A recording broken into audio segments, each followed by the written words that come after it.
Hi friends, आपल्याला कितीही fancy food आवडत असलं तरी तडक्याचं वरण किंवा साधं वरण हे सगळ्यांनाच आवडतं. चला तर मग आज मी तुमच्यासाठी माझ्या पद्धतीने मी तडक्याचं वरण कसं करते ते दाखवणार आहे. त्याकरता मी एका कढईमध्ये 2 चमचे तेल घेतलं आहे. तेल गरम झाल्यानंतर यामध्ये 1 चमचे जिरं टाकत आहे.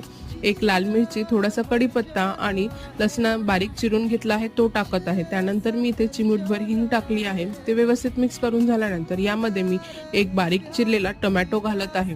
ते देखील आपण व्यवस्थित मिक्स करायचं आहे. त्यामध्ये थोडीशी हळद घालून मी इथे 1 वाटी उडदाची डाळ शिजवून घेतली आहे ती घालत आहे. ते व्यवस्थित हलवल्यानंतर यामध्ये आपल्या अंदाजाने पाणी घालायचं आहे.